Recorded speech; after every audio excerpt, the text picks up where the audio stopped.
The billionaire married the city's ugliest maid. What he saw that night left him speechless. Everything took a shocking turn the moment she walked down that aisle. In a small stone church in Savannah, a billionaire in a tailored blue suit stood waiting, not for the woman his family expected, but for the maid the whole city had spent years mocking behind her back. Guests exchanged glances. Some smiled politely. Most didn't bother hiding their disgust. But Julian Hale wasn't looking at any of them.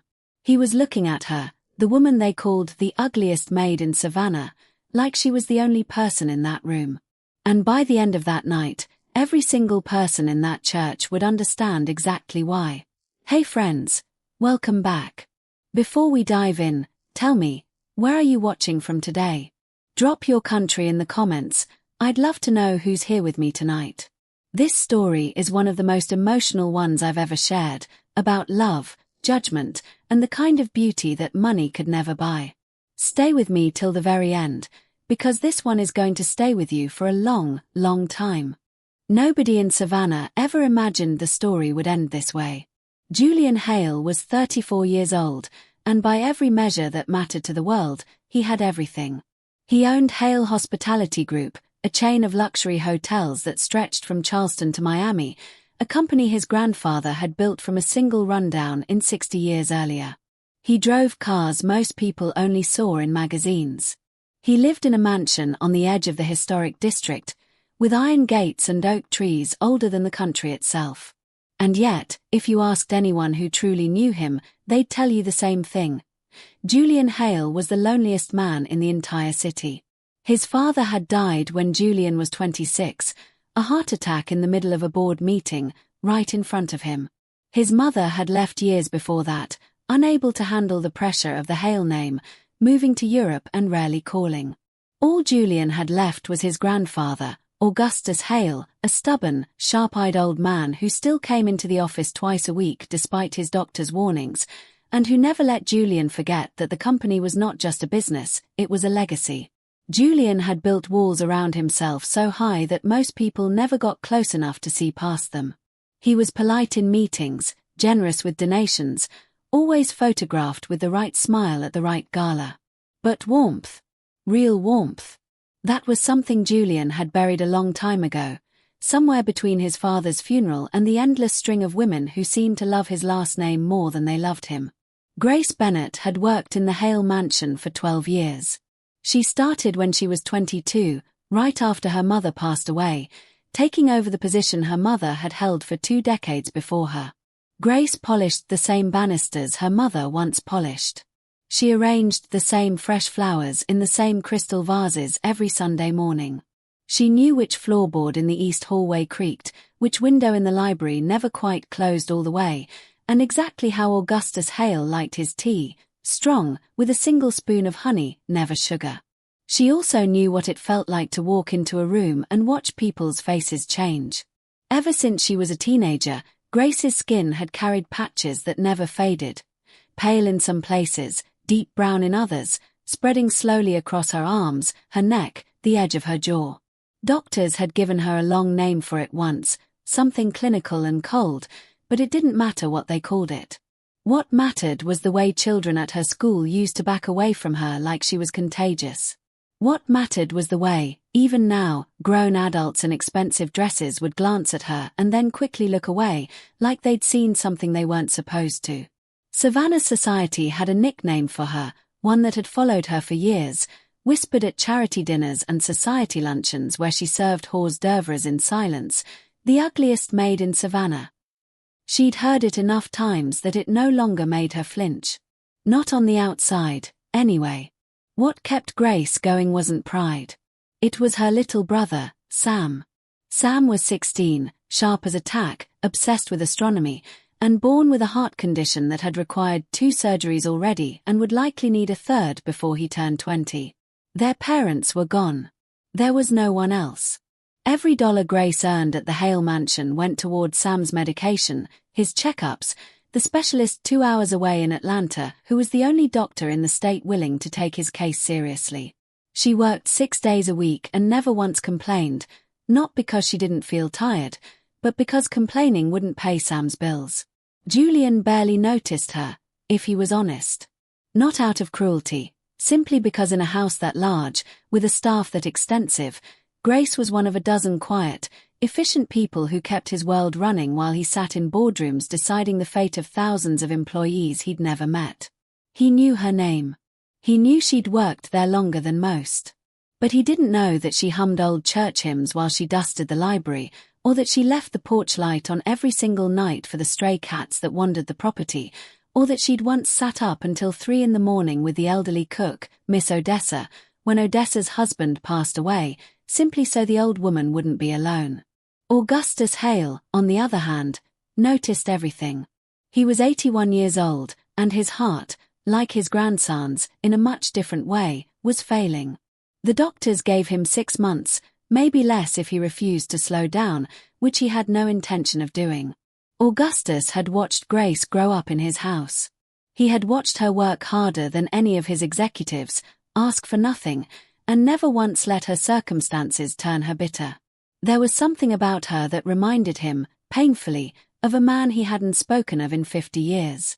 One humid Tuesday evening, as Grace was closing the curtains in the study, Augustus called her name softly from his armchair. "Grace," he said, "sit with me a moment." She hesitated. Staff didn't sit with the Hale family, not even the ones who'd worked there for 12 years, but something in his voice made her lower herself onto the edge of the chair across from him. "I need to ask you something," Augustus said, his pale eyes steady on hers. "And I need you to answer me honestly.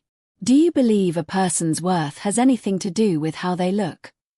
Grace blinked, caught off guard. "No, sir," she said quietly. "I don't." The old man nodded slowly, like she'd confirmed something he already suspected. "Good," he murmured. "That's good." 3 days later, Augustus Hale collapsed in his study. He was rushed to the hospital, stabilized, but the doctors were blunt with Julian. His grandfather's heart could give out at any moment. And 2 days after that, a letter arrived at Hale Hospitality Group headquarters. Sealed, addressed to Julian, marked with instructions that it only be opened in the presence of the family lawyer. Julian sat in his office that evening, the letter unopened on his desk, his hands unusually unsteady. He had no idea that whatever was written inside those pages was about to unravel everything he thought he knew about his family, his company, and the quiet woman who dusted his library every single day without ever once being truly seen. The letter wasn't really a letter. It was a will.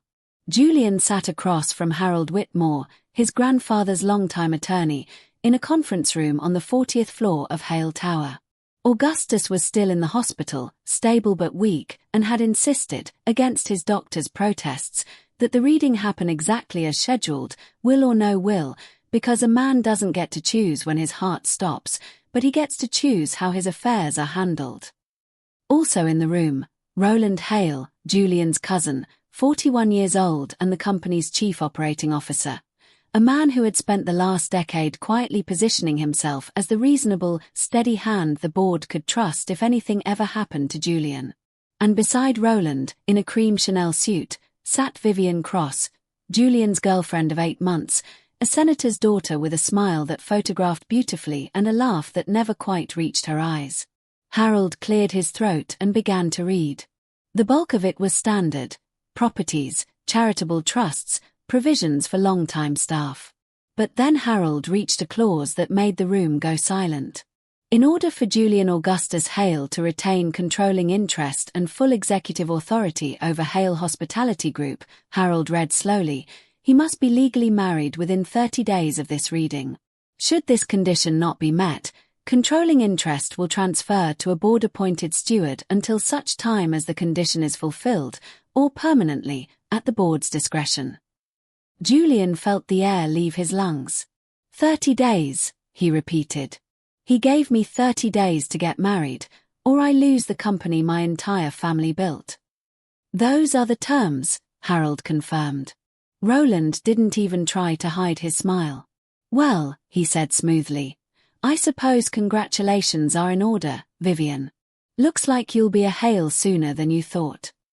Vivian's hand found Julian's arm, her fingers cool and manicured.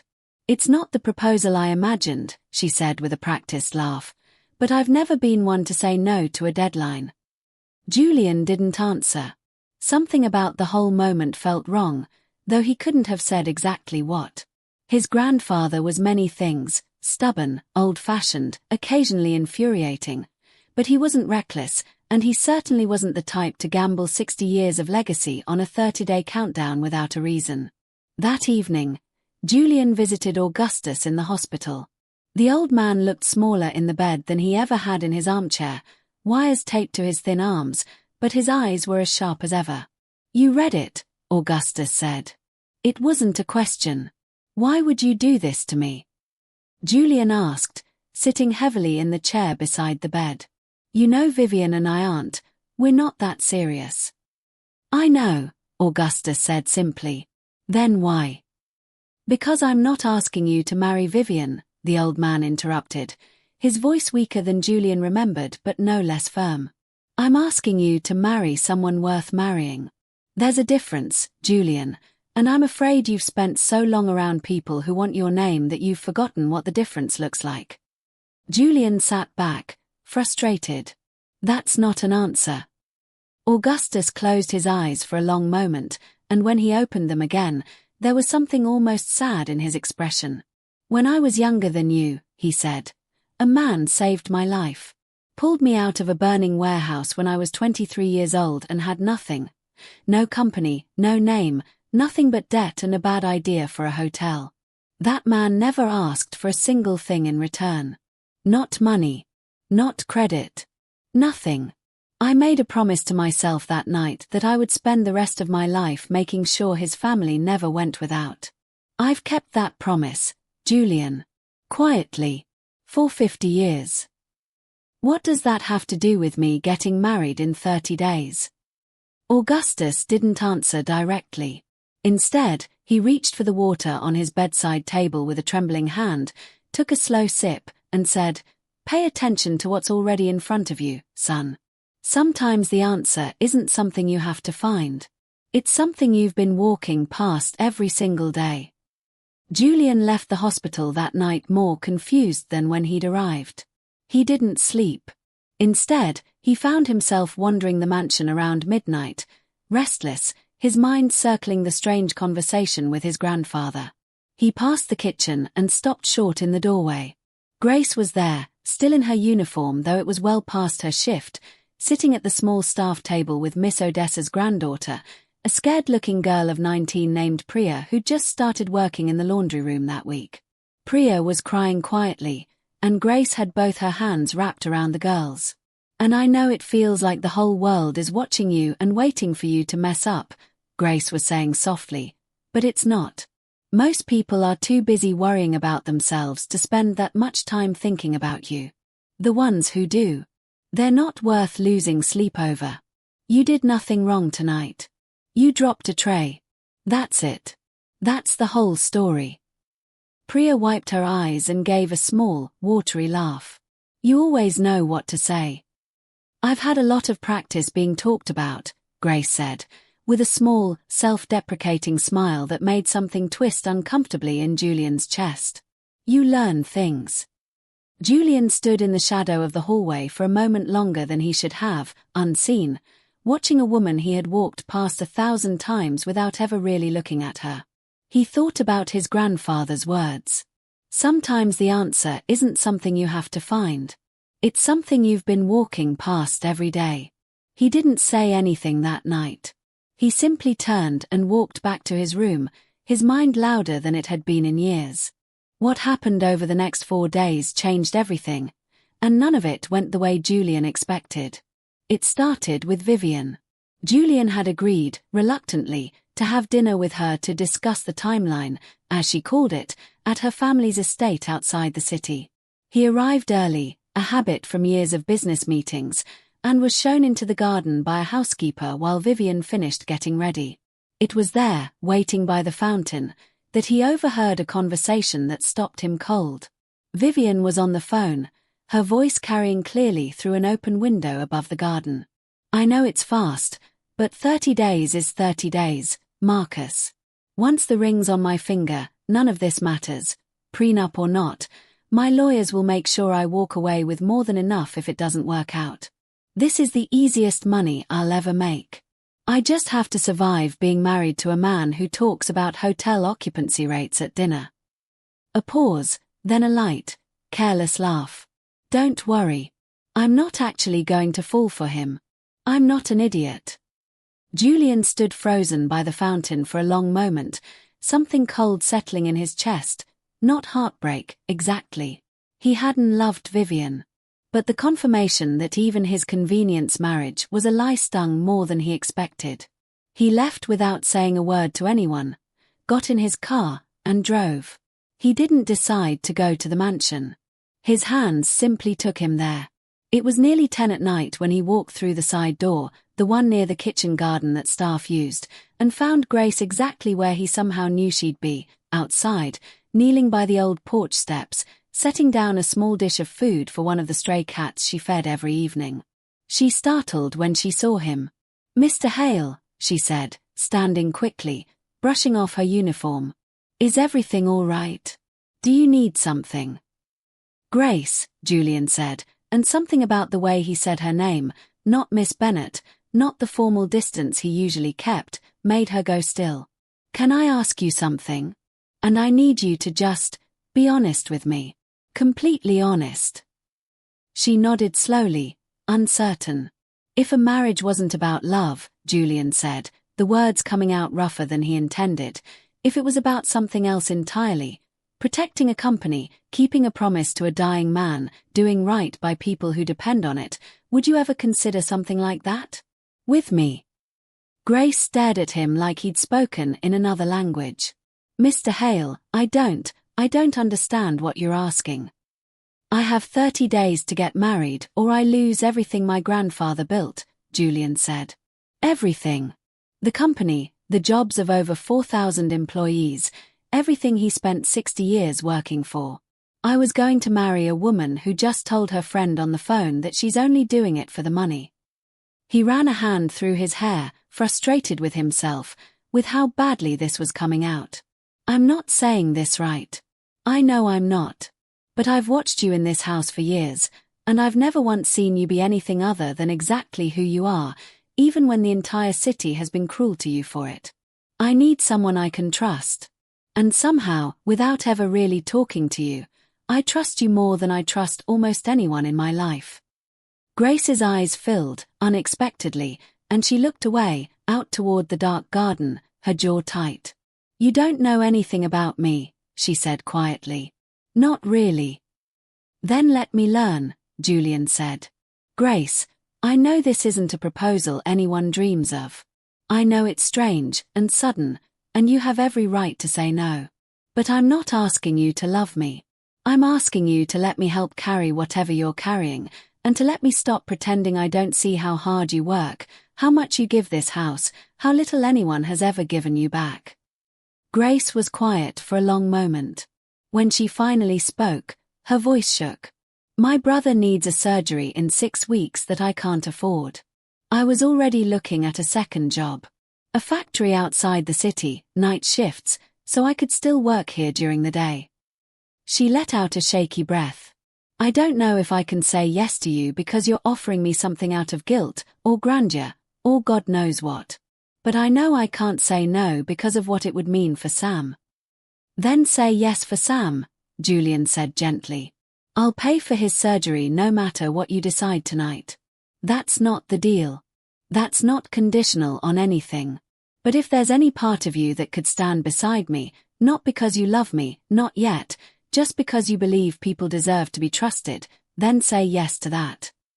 Grace looked at him for a long time, searching his face for the trick, the catch, the cruelty she'd learned to expect from people with his kind of money. She didn't find it. "Okay," she whispered finally. "Okay. Yes." Neither of them could have predicted what would happen 4 days later, when Roland Hale, furious that his cousin had slipped out of Vivian's carefully laid trap, decided to fight back with a secret of his own, one that would blow the entire arrangement wide open in front of the whole city. The engagement announcement hit Savannah like a lightning strike. Julian released a short, formal statement through Hale Hospitality Group's press office. He was engaged to Grace Bennett, a longtime member of his household staff, and the wedding would take place within the month. He didn't explain the will. He didn't explain the 30-day clause. He simply let the announcement stand, bare and unprotected, and braced for what came next. What came next was worse than he imagined. By the next morning, the story was everywhere. Local news, gossip columns, even a national tabloid ran the headline. Billionaire hotelier to marry his own maid. The comments online were merciless. People dissected photos of Grace pulled from old charity event coverage, zooming in on her skin, her simple clothes, comparing her cruelly to the string of polished socialites Julian had dated in the past. Someone had resurrected the old nickname, the ugliest maid in Savannah, and it was trending by that evening. Grace read exactly one article before she closed her laptop and didn't open it again. She kept working. That was the only thing she knew how to do with pain. She cleaned, she cooked, she checked on Sam's medication schedule, she showed up, because showing up was the only thing that had ever gotten her through anything. But Julian noticed the toll it was taking. He noticed the way her shoulders curled inward when she thought no one was watching, the way she flinched at her own phone buzzing with notifications she'd stopped reading. Then came the charity gala. It was a Hale Hospitality Group event, planned months in advance, impossible to cancel without raising even more questions. Julian insisted Grace attend as his fiancée, not hidden away, not embarrassed, but standing beside him in front of everyone who had spent the last week tearing her apart online. She wanted to refuse. She almost did. "You don't have to prove anything to these people," Julian told her. Standing in the doorway of the small guest room she still insisted on using rather than moving into his wing of the mansion. "But I owe it to you to prove something to them. Let me." The gala was everything Grace feared it would be. The moment they walked in together, the room's conversation dipped into a low, ugly murmur. Vivian was there, of course she was, still on the guest list, still smiling that same practiced smile, now sharpened into something colder. She made her way over within 20 minutes, champagne glass in hand. "Grace, is it?" Vivian said, voice sweet as poison. "I have to say, I admire your confidence. Most people wouldn't have the nerve to show their face after a week like this one." The room around them had gone quiet, several guests clearly listening. Grace opened her mouth to respond, years of biting back words rising in her throat, but before she could speak, Julian stepped forward, his hand finding the small of her back, and addressed the room, not just Vivian, in a voice loud enough to carry. "I want to say something," he announced, and the entire ballroom turned toward him. "Most of you have known me a long time. You've watched me build this company alongside my grandfather. And in that entire time, I don't think a single one of you has ever seen me stand up in a room and say something I actually meant, instead of something that was good for business." He paused, glancing down at Grace, whose eyes had gone wide with something between fear and disbelief.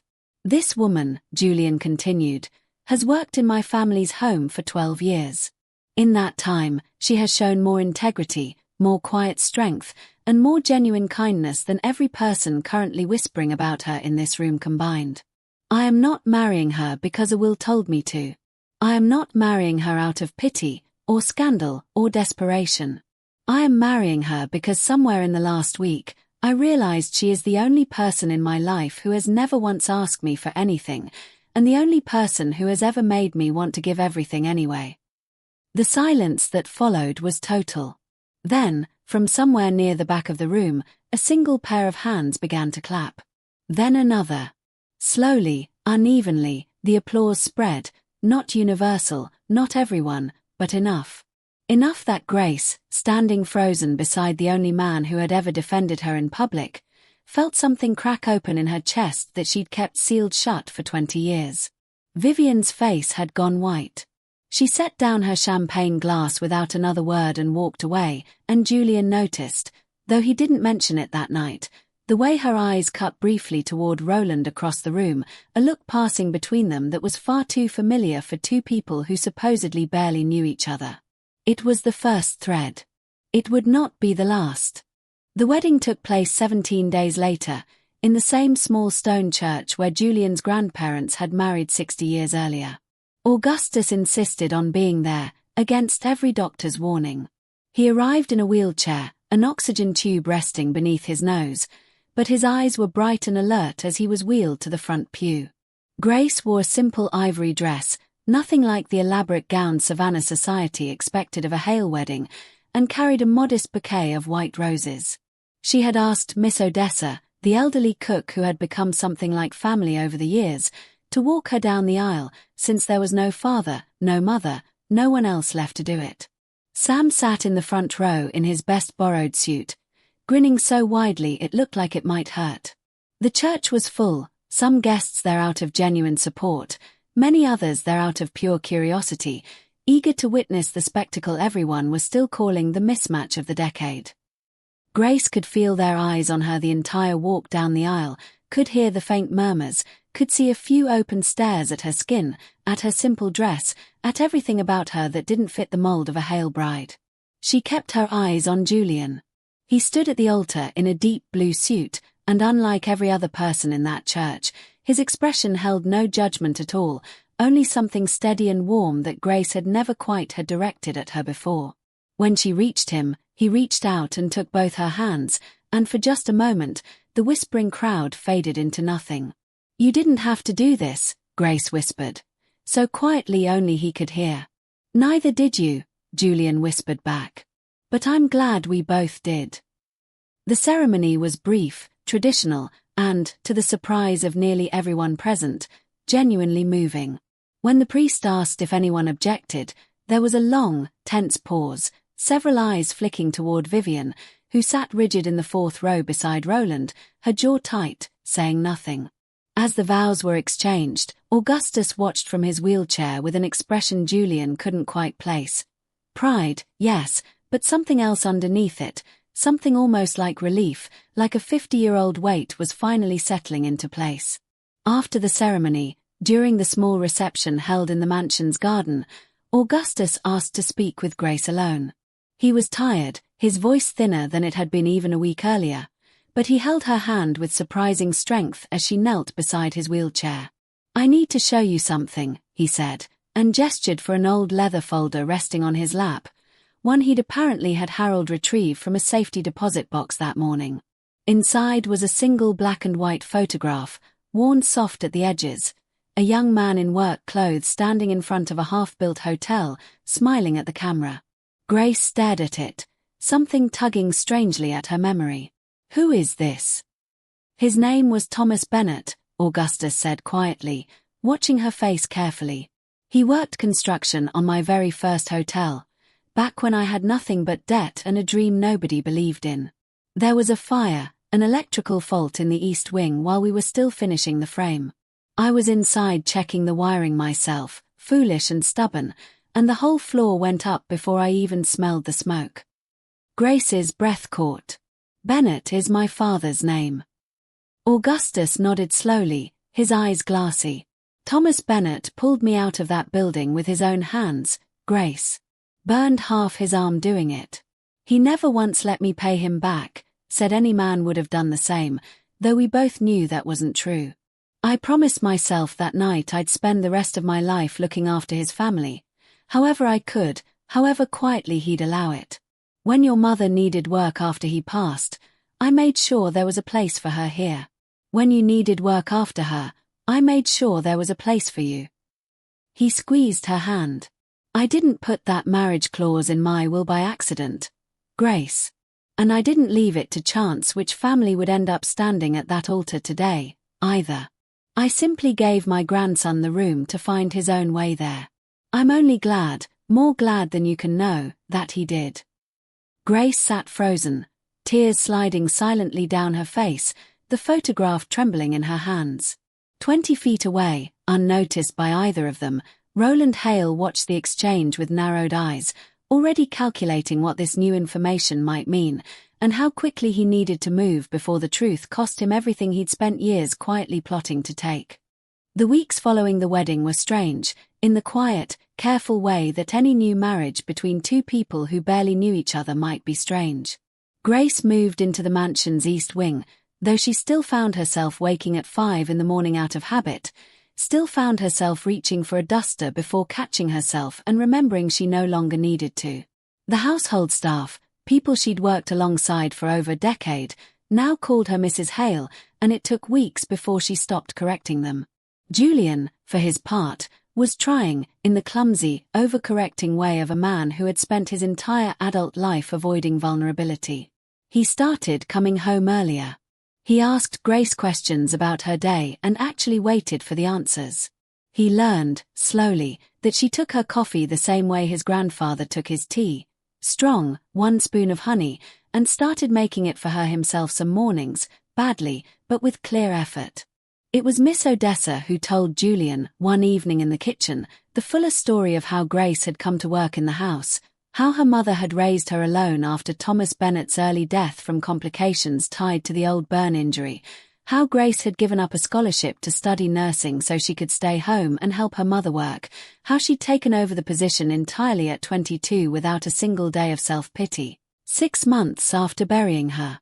"She's never once asked this family for anything," Odessa said, drying a dish with more force than necessary, her eyes suspiciously bright. "Not when her mother passed. Not when Sam got sick, not once. That girl doesn't know how to ask. She only knows how to give." Julian sat with that for a long time. That night, he found Grace in the library, curled in the window seat with a worn paperback, Sam's newest test results from the cardiologist open on the table beside her, encouraging, but not yet a green light for the surgery scheduling.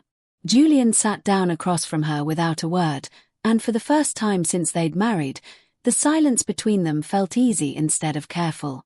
"I want to ask you something," he said eventually, "and I want you to know you can say no."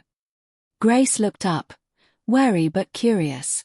"I'd like Sam to see the specialist in Atlanta full-time.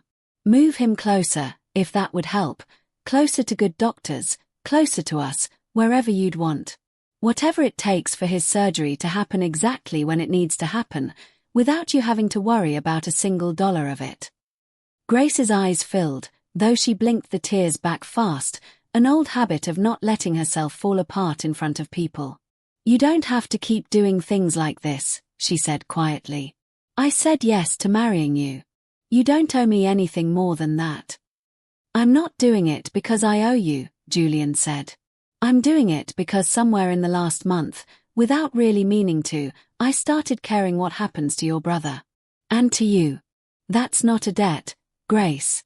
That's just," he paused, searching for the word, "that's just what happens when you actually let yourself know someone." It was the closest either of them had come to naming whatever was growing quietly between them, and neither pushed it further that night.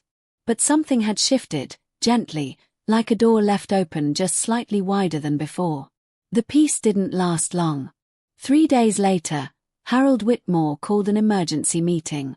Roland had filed a formal objection with the board, backed by a newly hired attorney, challenging the legitimacy of Julian's marriage, claiming, with a stack of manufactured evidence, that the union had been arranged under coercive circumstances and should be voided for the purposes of the will's inheritance clause. Attached to the objection was a sworn statement, allegedly from a former Hale Mansion employee, claiming Grace had been instructed to accept the marriage under threat of losing her job. It was a lie. A carefully, cynically constructed lie. But it was enough, under the company's bylaws, to force an emergency board review, and enough to threaten everything Julian and Grace had built in the span of just a few short weeks. The board meeting was scheduled for the following Friday, and in the days leading up to it, the story broke publicly, leaked, everyone suspected, by someone close to Roland himself.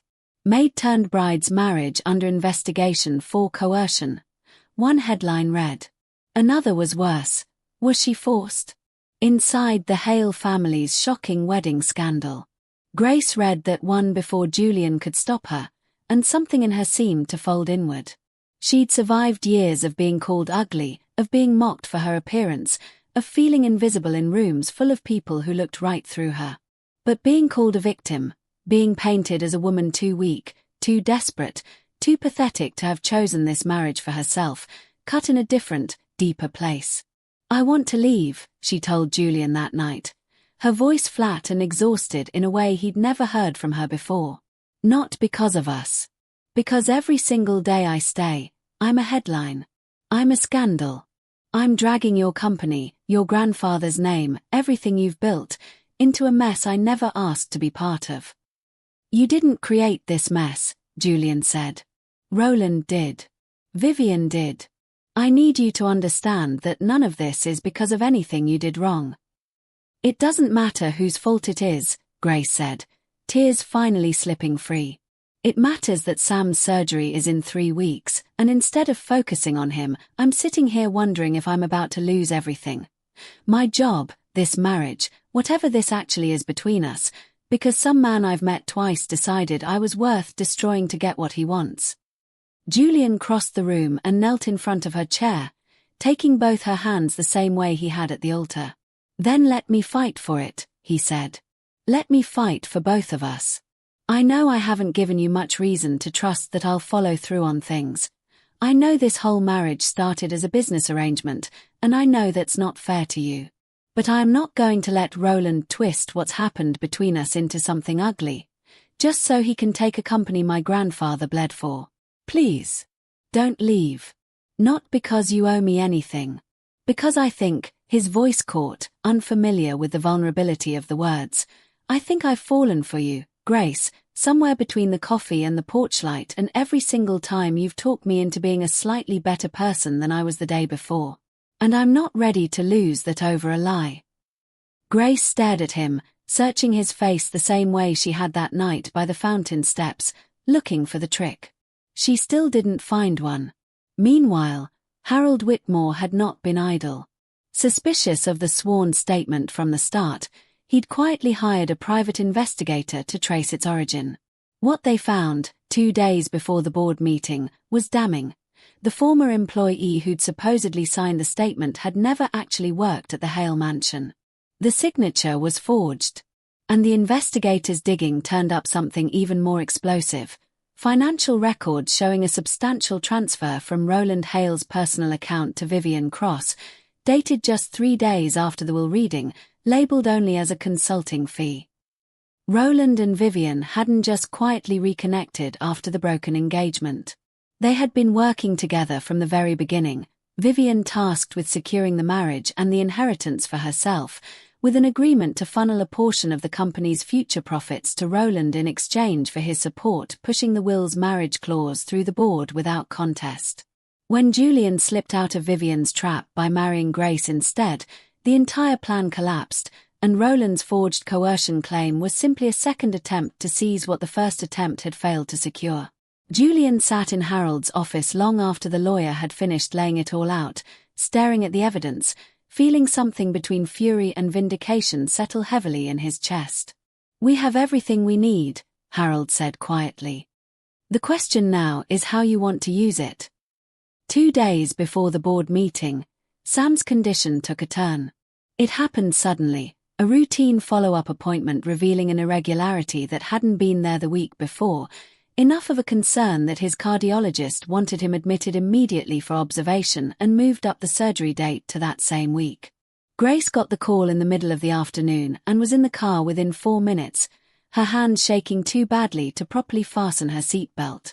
Julian was in a preparatory meeting with Harold and 2 of the company's senior attorneys, finalizing the presentation that would expose Roland and Vivian's scheme in front of the full board, when his phone buzzed with Grace's text, Sam's being admitted. Surgery moved up. I'm scared. He didn't hesitate. I need to reschedule, Julian said, already standing, already reaching for his coat. Julian, the board meeting is in 2 days, Harold said carefully.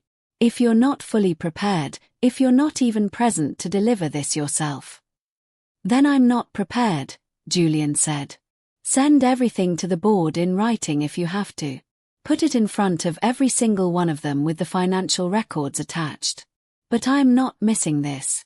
Grace has spent her entire life showing up for people who never once showed up for her. I'm not about to be one more person on that list. He drove to the hospital himself, arriving just as Grace was pacing outside a set of double doors, Sam already being prepped inside. She looked up when she heard his footsteps and something in her face, raw, frightened, unguarded in a way she'd never let herself be in front of him, nearly broke him. "You didn't have to come," she said. "The board meeting." "Doesn't matter right now," Julian said, and pulled her into him, and for the first time since their strange, sudden marriage began, Grace let herself lean fully into someone else's arms and simply cry. They sat together in that hospital waiting room for 6 hours. Julian missed 2 calls from Harold and didn't check his phone once. When the surgeon finally emerged, tired but smiling, to say the procedure had gone better than expected and Sam would make a full recovery, Grace sobbed with relief into Julian's shoulder, and he held her without a single thought about hotels, boards, or 30-day deadlines. It was there, in a hospital hallway that smelled like antiseptic and old coffee, that a Savannah Morning News reporter, tipped off, ironically, by someone on Roland's own team hoping to catch Julian looking neglectful of his company duties, instead photographed something else entirely. The billionaire heir of Hale Hospitality Group, still in yesterday's clothes, holding his wife while she wept with relief over her brother's successful surgery, having apparently walked away from the biggest board meeting of his career to be there. The photo ran the next morning under a very different kind of headline than the ones before it. That same evening, back at the mansion, an unexpected visitor arrived. Augustus, wheeled in by his private nurse, refusing, as always, to simply call rather than show up in person. He was frailer than he'd been even at the wedding, his breathing more labored, but his eyes were clear and fierce. "I heard what happened," he said, taking Grace's hand in both of his. "How is the boy?" "He's going to be fine," Grace said softly. "Thank you for asking." "I didn't come to ask about the boy, though I'm glad to hear it," Augustus said, and turned his gaze to Julian. "I came because I don't have as much time left as I'd like, and there's something I need to say to both of you while I still can." He took a slow, careful breath. "I have watched this family value the wrong things for far too long.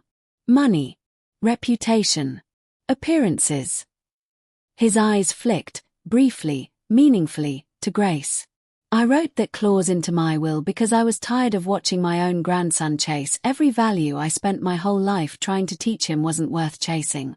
I didn't know, when I wrote it, that it would lead you to her specifically. I only hoped it might lead you somewhere true." His hand trembled slightly as he reached for Julian's. "Don't let Roland take this company out of spite. But more than that, don't you dare let him convince you, or convince the world, that what's happening between you and this woman is anything less than the realest thing this family has had in 50 years. The board meeting reconvened 3 days later, delayed but not cancelled, and this time, Julian walked in himself. The boardroom was full, 12 directors, Harold, and his legal team, Roland seated near the head of the table with a confidence that hadn't yet cracked, and Vivian, uninvited but present anyway, seated in the gallery along the back wall, apparently unable to stay away from watching her plan either succeed or collapse in real time. Julian didn't waste time on formalities. 3 weeks ago, he began, my cousin filed a formal objection claiming my marriage was coerced, based on a sworn statement from a former employee of my household. He nodded to Harold, who pulled up the document on the boardroom's main screen. That employee doesn't exist. There is no record of this person ever working at the Hale residence, in any capacity, at any point in the last 15 years. The signature on this statement was forged. A murmur rippled through the room. Roland's jaw tightened, but he said nothing yet. What does exist, Julian continued, nodding again to Harold, who brought up the second document, is a financial transfer of $200,000 from Roland Hale's personal account to Vivian Cross, dated 3 days after our grandfather's will was read, labeled as a consulting fee. Miss Cross has no consulting business. What she has is a verbal agreement, corroborated by phone records and a source willing to testify, that in exchange for securing marriage to me and control of my inheritance, she would funnel a portion of this company's future profits back to Roland, who, in turn, would ensure the board didn't scrutinize the arrangement too closely. The room had gone dead silent. Vivian, in the back, had gone pale, gathering her purse as if preparing to bolt. "When that plan fell apart," Julian said, turning finally to look directly at his cousin, "because I chose to marry someone Vivian and Roland never accounted for, Roland manufactured a coercion claim instead, hoping to void the marriage, delay the inheritance clause indefinitely, and take control as the board-appointed steward the will provides for in the event of non-compliance. It very nearly worked. It didn't, because my grandfather built this company on the idea that the truth eventually finds daylight, and he made sure, long before any of us understood why, that it would." Roland finally spoke, his voice tight. "This is absurd. You expect this board to believe fabricated documents over a decade of loyal service." "I expect this board to believe bank records," Julian said flatly. "And phone logs. And a sworn statement, this one real, from Vivian's own assistant, who has already spoken with our legal team." At the back of the room, Vivian stood abruptly and walked out without a word, which, in its own way, said everything the board needed to hear. The vote to remove Roland from his position as Chief Operating Officer, and to bar him from any future role at Hale Hospitality Group, passed unanimously less than 20 minutes later. Augustus Hale passed away 6 days after that board meeting, peacefully, in his sleep, in the same house he'd built his entire legacy around. Julian and Grace were both there, along with the small staff who had become, over the years, something closer to family than employees. His funeral was quiet, exactly as he'd requested. No press, no spectacle, just the people who had actually known him. At the reception afterward, Grace found herself standing beside the old photograph Augustus had shown her weeks earlier, now framed, resting on a table near his favorite armchair, of her father, young and smiling, in front of the hotel that would one day become an empire. Julian came to stand beside her, his hand finding hers without either of them thinking twice about it anymore. "He knew exactly what he was doing," Julian said quietly, looking at the photograph. "The whole time." "I think he did," Grace agreed, and for the first time in longer than she could remember, the tears that came weren't from grief alone, but something warmer sitting right alongside it.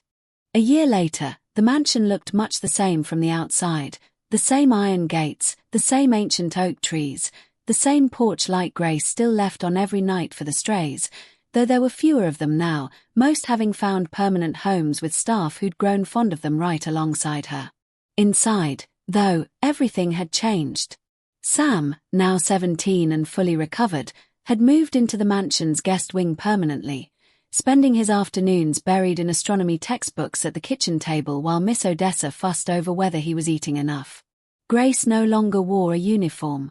She still knew which floorboard creaked in the east hallway and still arranged fresh flowers every Sunday morning, but now she did it because she wanted to, in a home that was fully, legally, undeniably hers. She'd started something new, too, a foundation, established in Augustus Hale's name, providing medical assistance and scholarships to families across Savannah who, like hers once had, found themselves one emergency away from losing everything. It was Julian's idea originally, though Grace had built every piece of it herself, and it had already helped over 200 families in its first year alone. The tabloids had mostly moved on to other scandals, other stories, but every so often an old headline would resurface. The ugliest maid in Savannah, someone would post, usually meant cruelly, and now, more often than not, the responses underneath weren't mockery, but people defending her, sharing her foundation's work, telling their own stories of being underestimated because of how they looked. Grace still had the same patches of skin, still marked the way she'd always been marked. She hadn't changed. But the way the world looked at her had, slowly, undeniably, changed around her. One evening, nearly a year to the day since their wedding, Julian found her in the garden, sitting on the same porch steps where he'd first asked her an impossible question in the dark. He sat down beside her, exactly the way he had that night, though everything about the moment now was different. Softer, surer, without a single thread of desperation left in it. "I've been thinking," he said, "about something my grandfather told me the day the will was read. He said sometimes the answer isn't something you have to find. It's something you've been walking past every day." He turned to look at her. "I walked past you for 12 years," Grace. 12 years, and I never once really saw you. I think about that a lot. How close I came to never knowing you at all. Grace leaned her head against his shoulder, watching the last of the evening light fade gold over the garden. You saw me when it mattered, she said. That's what I remember. Not the 12 years before. Just the moment you finally did. If there is one thing this story asks you to carry with you, let it be this. The world will always be quick to measure people by what it can see on the surface. A face, a scar, a mark, a job title, a bank account. But real worth, the kind that actually holds a family together, the kind that survives scandal and grief and every ugly word a crowd of strangers can throw at it, has never once lived on the surface.